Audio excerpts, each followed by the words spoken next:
As-tu remarqué à quel point les gens peuvent être faux? Tu le sais probablement déjà, mais voici la dure vérité. La plupart des gens te décevront à un moment donné de ta vie. Ce n'est pas que le monde est contre toi, mais simplement que c'est la nature humaine. Et avant de te fâcher, pense à ceci. Combien de fois as-tu attendu que quelqu'un agisse d'une certaine manière pour te rendre compte que ses priorités ne correspondaient pas aux tiennes? Exactement. Pour cette raison, dans cette vidéo, la philosophie stoïcienne nous rappelle que nous ne pouvons pas contrôler la façon dont les autres se comportent, mais nous pouvons contrôler comment nous réagissons à eux. Alors, au lieu de te fatiguer à essayer de changer les gens, accepte qu'ils ne répondront pas toujours à tes attentes. C'est une dure vérité, mais plus tôt tu accepteras ces 10 dures réalités, mieux tu pourras gérer ta vie et en profiter davantage. La 10e est la plus difficile de toutes. Prêt à les découvrir? Mais avant de commencer, si tu trouves de la valeur dans ces vidéos, s'il te plaît, abonne-toi et clique sur la cloche pour être informé des prochaines publications. 1. Les épreuves arrivent dans ta vie sans prévenir. Tu as 2 options. Tu peux laisser cela bouleverser ta vie, te traînant dans un marécage de désespoir, ou tu peux décider comment affronter la situation. La philosophie stoïcienne nous enseigne que bien que tu ne puisses pas contrôler ce qui se passe, tu peux contrôler comment tu réagis. C'est comme avoir un super pouvoir pour transformer le chaos en opportunité. Alors, comment choisir au mieux? D'abord, accepte que les gens, ce groupe imprévisible et fascinant d'êtres humains, t'offriront toujours une dose de déception et de complications. Pense à eux comme à des ingrédients dans une recette de cuisine qui ne se mélangent pas toujours bien. Au lieu de te focaliser sur le résultat final, apprends à ajuster la recette.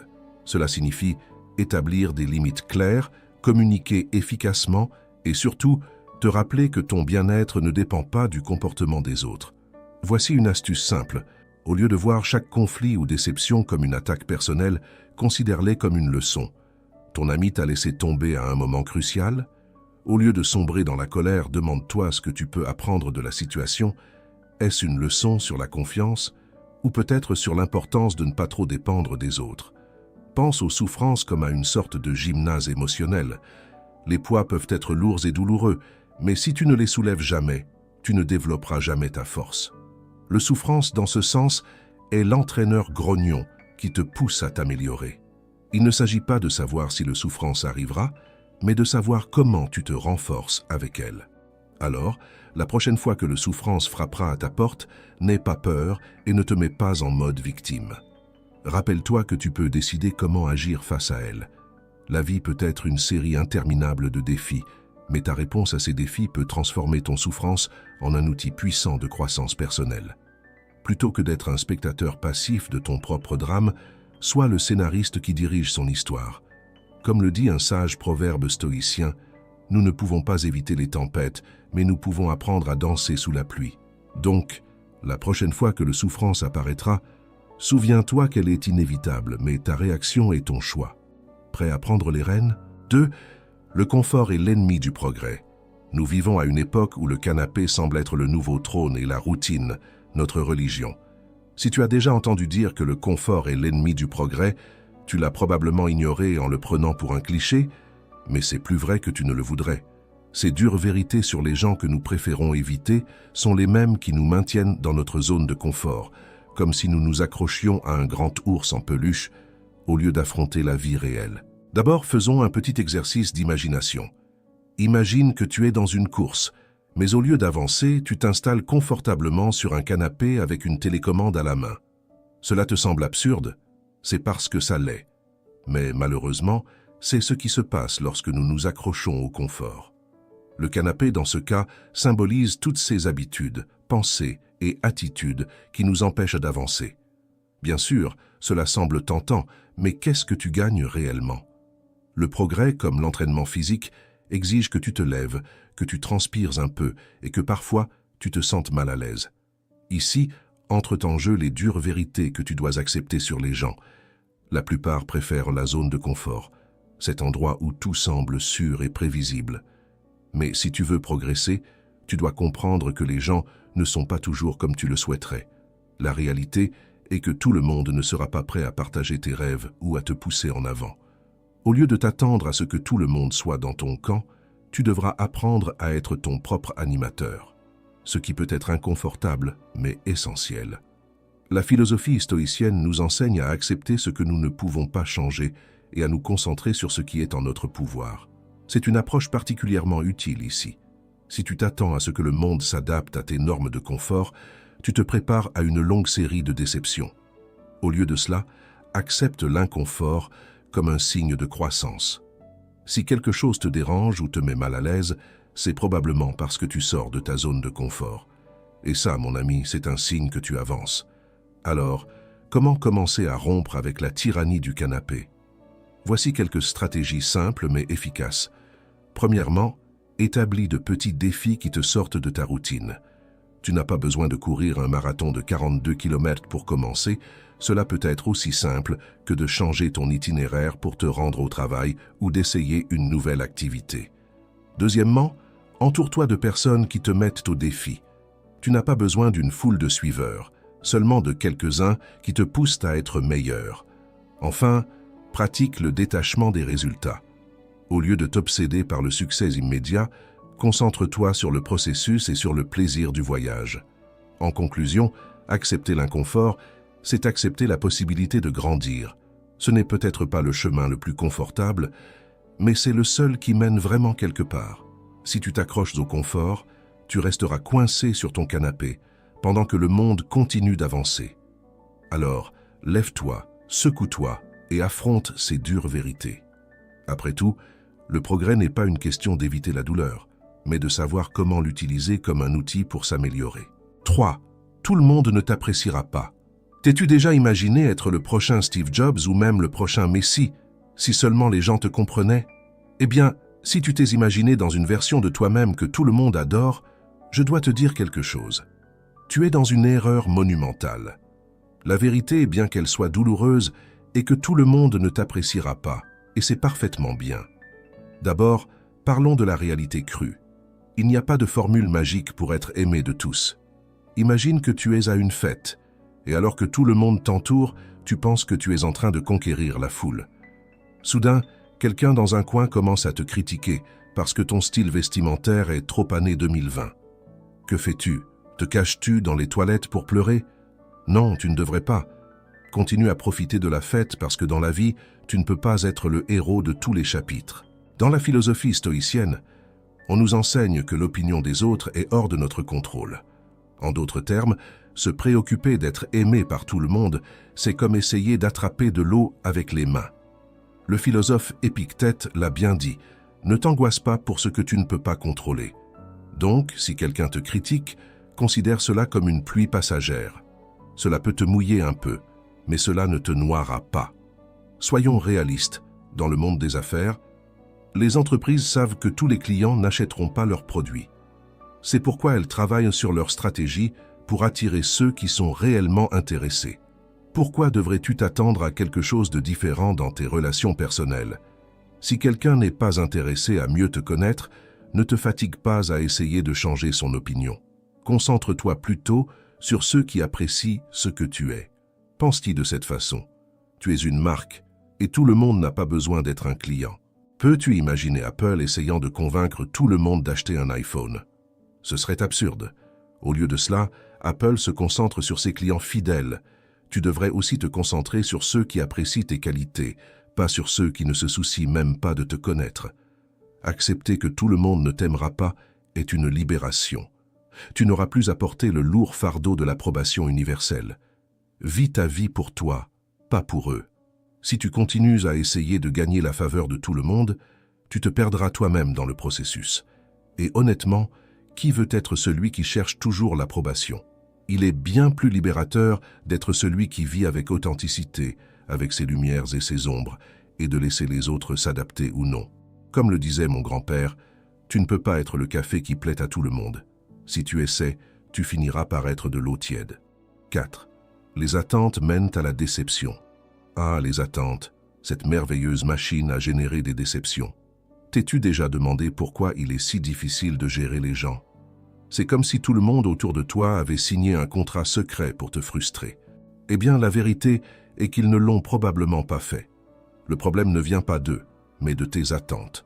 Et c'est là qu'entre en jeu la philosophie stoïcienne, qui nous enseigne une leçon cruciale. Des attentes démesurées conduisent à la déception.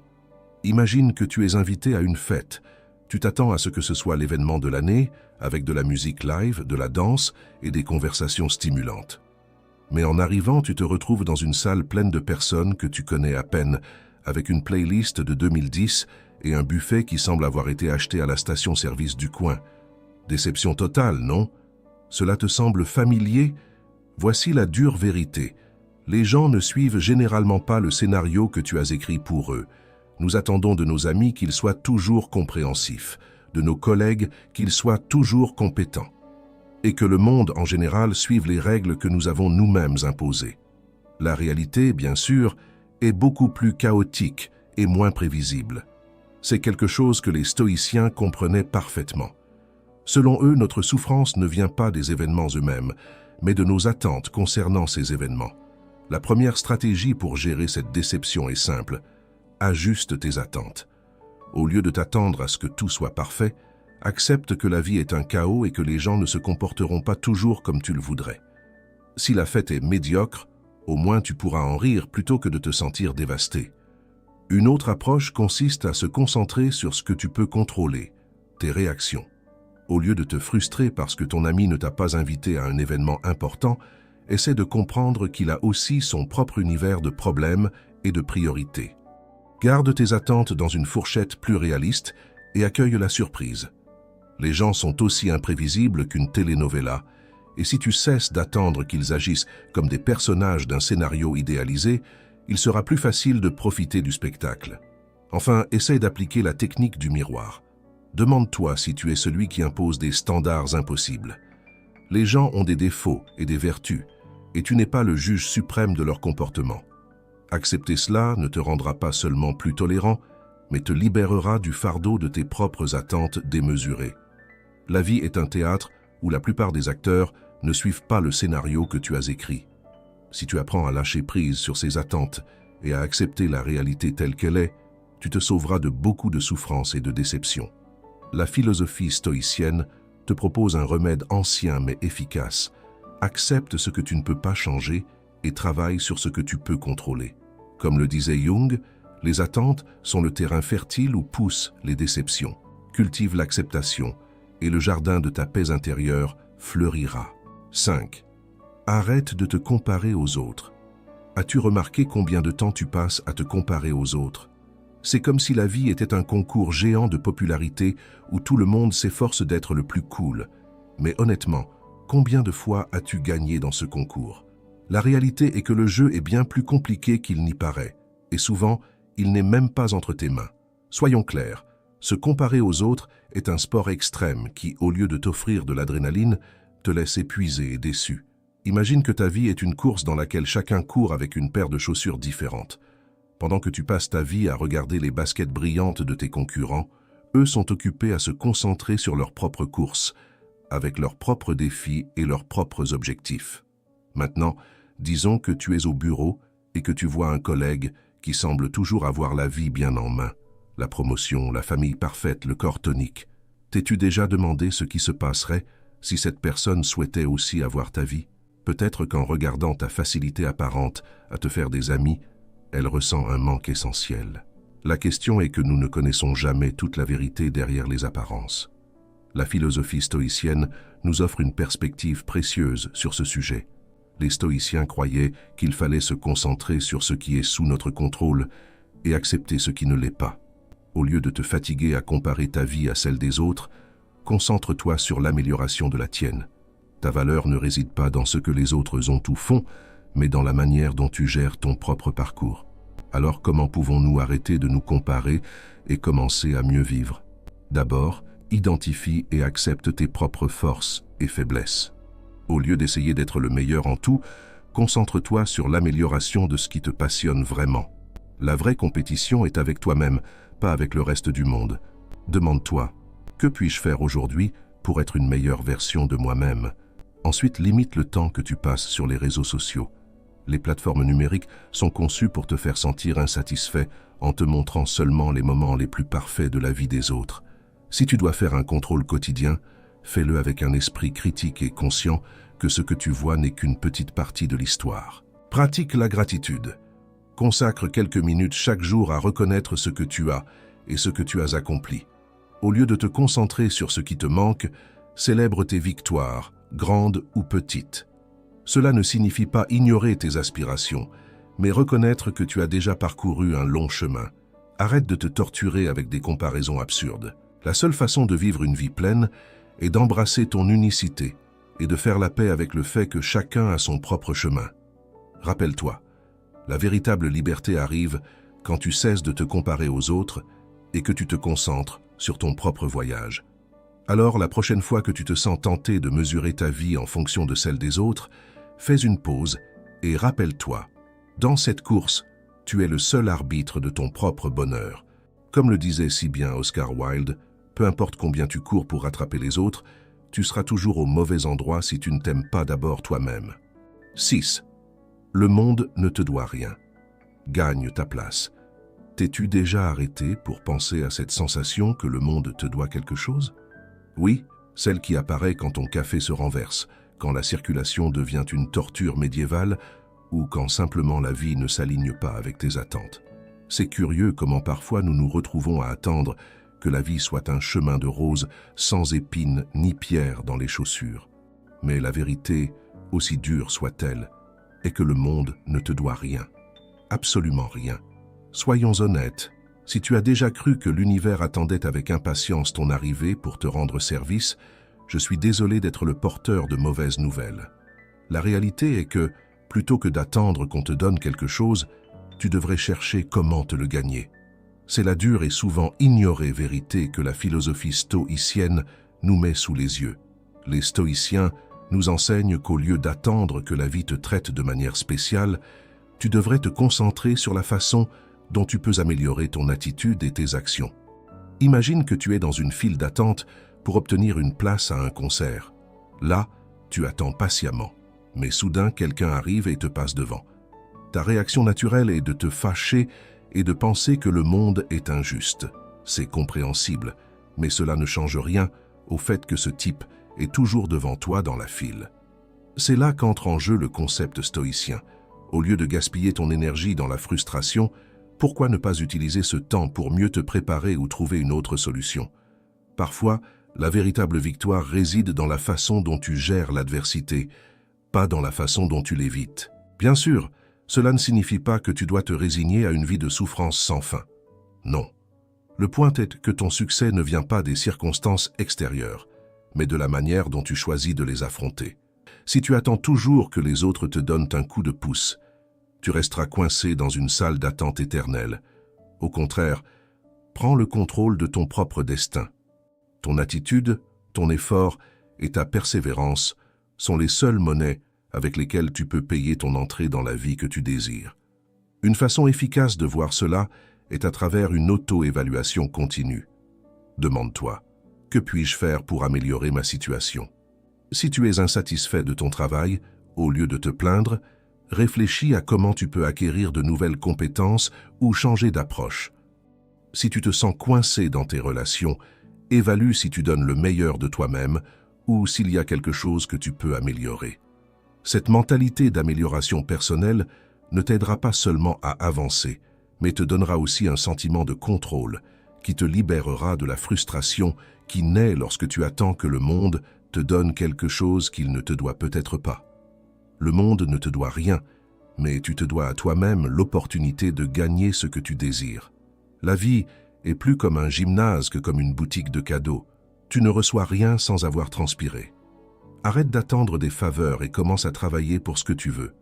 La vraie leçon ici est que la satisfaction et le succès se construisent. Ils ne se donnent pas.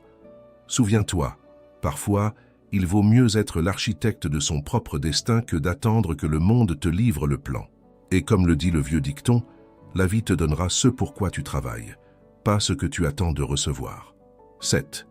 L'honnêteté n'est pas toujours la meilleure politique. As-tu déjà eu l'une de ces conversations qui commencent par « Je vais être complètement honnête avec toi » Oui, celle où tu te prépares à recevoir une dose de réalité si brutale que tu sens presque le besoin de mettre un casque. L'honnêteté, cette valeur si exaltée et souvent mal interprétée, peut être une arme à double tranchant. Dans la vie réelle, la phrase « l'honnêteté est la meilleure politique » ne se traduit pas toujours par « tout le monde sera reconnaissant pour ta franchise ». En réalité, c'est parfois comme dire « je vais te dire la vérité et cela risque de te blesser ». Je vais te rendre les choses faciles.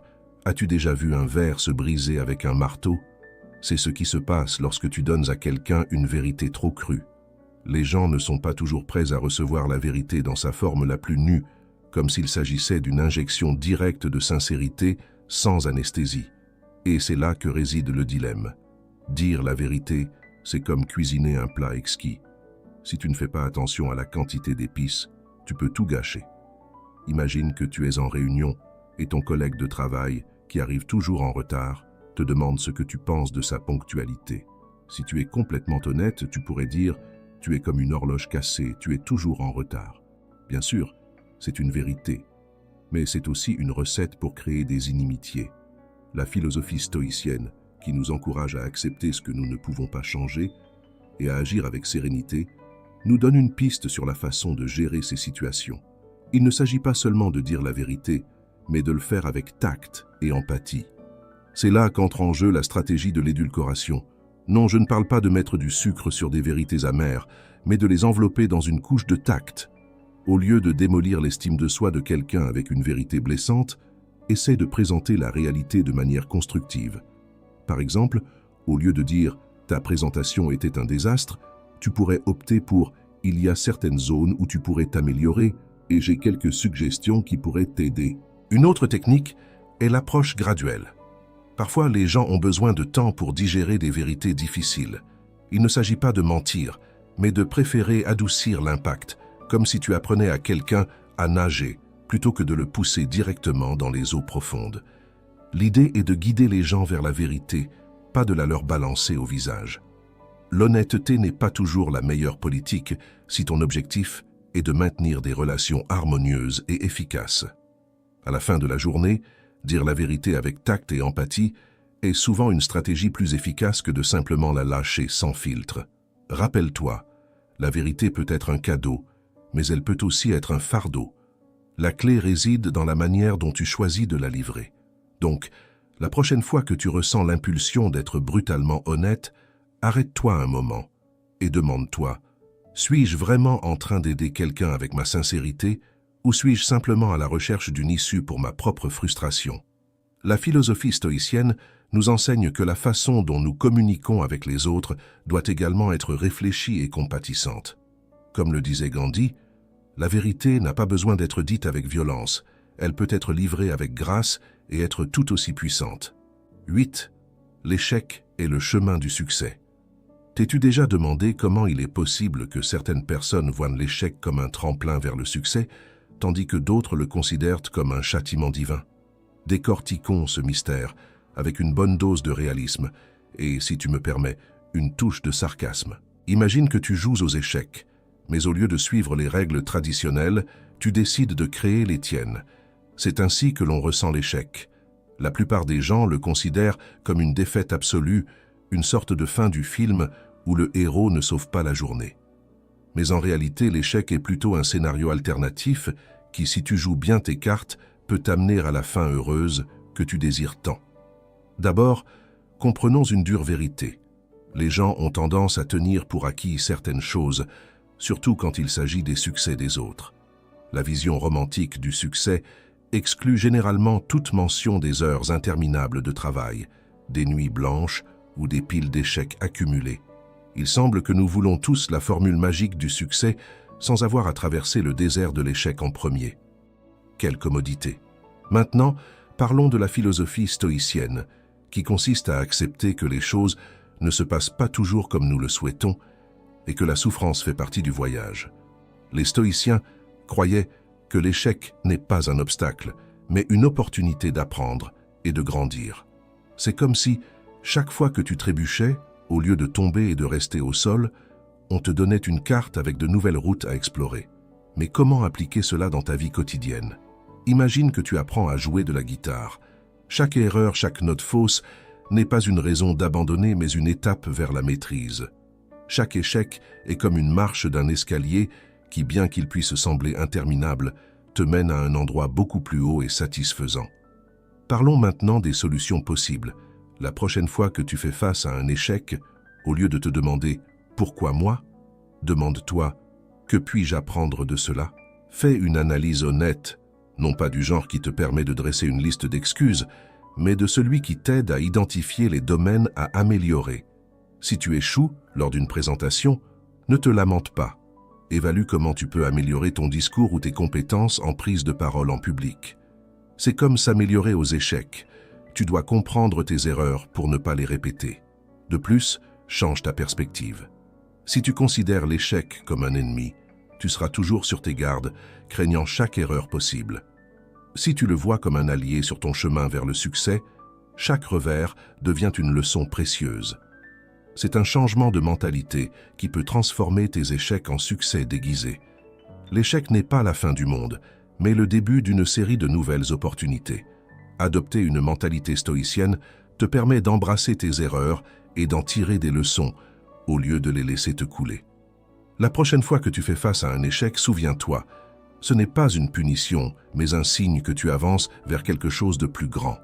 Comme le disait si bien Einstein, le succès n'est pas l'absence d'échecs, mais la capacité de se relever après chaque chute. 9. Tes rêves peuvent ne pas correspondre à ta vie. T'es-tu déjà réveillé avec la sensation que tes rêves et ta vie réelle sont dans des univers parallèles? Oui, ces mêmes rêves que tu gardes sous clé, comme un trésor dans le grenier de tes espoirs. La réalité, en revanche, semble être à une fête à laquelle tu n'as pas été invité. Ne t'inquiète pas, tu n'es pas le seul. En fait, il est assez courant que nos idéaux de rêve ne correspondent pas du tout à la vie que nous menons. Dans ce texte, je t'invite à explorer cette vérité décourageante avec une touche de sarcasme, car parfois, rire est la seule façon de survivre aux ironies de l'existence. D'abord, parlons de ces attentes que tu as sur ta vie. Imagine que tes rêves sont comme un énorme hamburger avec tous les ingrédients. Fromage, bacon, cette sauce spéciale qui promet d'être l'élixir de ton bonheur. Et maintenant, visualise ta vie réelle comme une assiette de brocoli vapeur avec un goût aussi excitant qu'un dimanche après-midi à la maison. C'est un contraste brutal, non? La réalité a la capacité magique de transformer ces rêves grandioses en simples souhaits, comme si tu essayais de mélanger de l'eau et de l'huile. La vérité est que tu te trouves souvent entouré de personnes qui te vendent l'illusion que tu peux tout avoir, que le succès est juste au coin de la rue, comme si le succès était une offre en supermarché. Aujourd'hui seulement, si tu achètes ce cours de développement personnel, tu recevras 2 séances de coaching gratuites. Oui, bien sûr, et si tu donnes un coup de pied à ta vie, tu pourrais trouver le chemin vers le nirvana. C'est là que la philosophie stoïcienne entre en jeu. Les stoïciens savaient que l'acceptation de la réalité telle qu'elle est, sans embellissement ni excuse, est le premier pas vers la paix intérieure. Ils ne vivaient pas dans un monde de fantasmes. Ils comprenaient que la vie a une manière cruelle de dévier tes plans. Au lieu de maudire le destin, ils acceptèrent la situation et trouvèrent des moyens de s'adapter. Il ne s'agit pas de renoncer, mais d'être réaliste et de trouver des moyens pratiques d'avancer. Maintenant, pour aborder cette disparité entre tes rêves et ta réalité, je te propose une approche plus pragmatique. Au lieu de te lancer dans le vide à la poursuite d'objectifs inaccessibles, essaie de te fixer de petits objectifs réalisables. Si tes rêves sont de gravir l'Everest, commence par monter une colline proche. Peut-être que le brocoli vapeur n'est pas le plat de tes rêves, mais avec le temps, tu pourras ajouter quelques épices et le rendre plus savoureux. Le truc est d'adapter tes attentes sans perdre de vue ton objectif final. De plus, investis du temps pour te connaître toi-même. Demande-toi ce qui est vraiment important pour toi et quelles sont tes priorités. Peut-être découvriras-tu que le chemin vers tes rêves n'est pas une promenade triomphale, mais une série de petits pas avec leurs propres défis. Apprends à profiter de ces moments où les choses ne se passent pas comme prévu, car ce sont ces moments qui t'enseignent et te façonnent. En conclusion, tes rêves peuvent ne pas correspondre à ta vie actuelle, et c'est très bien. La vie est une série de virages inattendus et de surprises, et apprendre à naviguer avec un sourire ironique est un art en soi. Arrête de comparer ton brocoli à ton hamburger rêvé et commence à savourer chaque bouchée sur le chemin. Peut-être que tu ne deviendras pas le héros de tes rêves, mais tu peux devenir une version incroyable de toi-même. Comme le dit si bien Marianne Rojas, les rêves sont le carburant, mais c'est l'acceptation de la réalité qui allume le moteur. 10. Le temps n'attend personne. Si nous pouvons dire une chose avec certitude dans cette vie, c'est que le temps est implacable. Peu importe combien tu essaies ou combien tu t'accroches à lui, l'horloge continue d'avancer sans pitié. Et te voilà, regardant comment il t'échappe entre les doigts, comme des grains de sable. Parfois, tu t'arrêtes pour penser aux personnes qui t'entourent et à la manière dont elles ont influencé ta vie. Peut-être t'es-tu demandé si, d'une manière ou d'une autre, tu pourrais les arrêter aussi, les ajuster à tes attentes, ou au moins faire en sorte qu'elles se comportent de manière à ne pas te causer autant de douleur. Eh bien, voici la dure vérité. Le temps n'attend personne et les gens non plus, étonnamment. Les gens ont souvent la capacité de nous décevoir. La plupart du temps, ce n'est pas parce qu'ils sont intrinsèquement mauvais, mais parce qu'ils sont tout simplement ce qu'ils sont. Il n'y a rien de plus libérateur et en même temps de plus cruel que d'accepter que les gens agissent en fonction de leurs propres intérêts et limitations, pas des nôtres. Par exemple, si tu attends qu'un ami reste le même après qu'il ait changé de priorité dans la vie, tu te places dans une situation de déception quasi certaine. C'est comme si tu essayais de calmer une tempête simplement parce que tu ne veux pas être mouillé. Peu importe à quel point tu le désires, la tempête suivra son cours sans se soucier de ton inconfort. Peut-être penses-tu que tu peux changer les gens avec tes conseils, ta patience ou ton amour inconditionnel, mais en réalité, tu luttes contre une force naturelle bien plus forte que toute influence personnelle que tu pourrais exercer. Accepter que les gens ne vont pas s'ajuster à tes désirs est aussi essentiel que d'apprendre à naviguer sur une rivière agitée sans prétendre que les eaux se calmeront juste parce que tu le veux.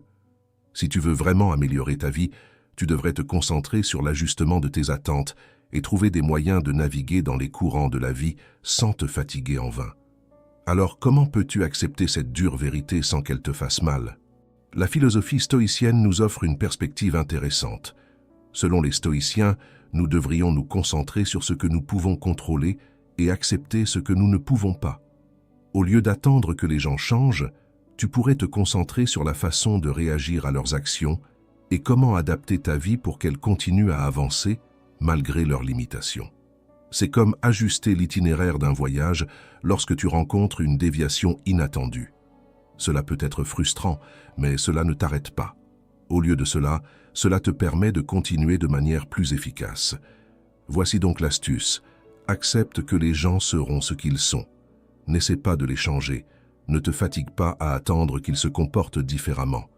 Concentre ton énergie sur l'amélioration de ta propre capacité à gérer les surprises de la vie. Ajuste tes attentes, accepte les gens tels qu'ils sont et surtout ne perds pas de temps à attendre que quelqu'un s'ajuste à ton idée de ce qu'il devrait être. Après tout, le temps n'attend personne et toi non plus tu ne devrais pas le faire. À la fin de la journée, il est bien plus sain de se concentrer sur ce que tu peux contrôler. Que feras-tu du temps que tu as? C'est la véritable question. Comme le dit Mario Alonso Puig, la vie ne s'arrête pas parce que tu attends que les autres changent. Elle avance à la même vitesse que l'horloge.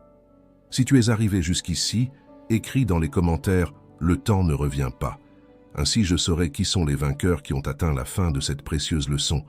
J'ai hâte d'entendre tes histoires de succès. Alors, abonne-toi, active la cloche de notification et commente pour que YouTube sache que ce type de vidéo aide des personnes comme toi et pour que nous puissions continuer à créer des vidéos similaires à l'avenir. Je te recommande les 2 dernières vidéos qui apparaîtront. Merci à chacun d'entre vous pour votre temps et votre soutien. On se voit à la prochaine aventure.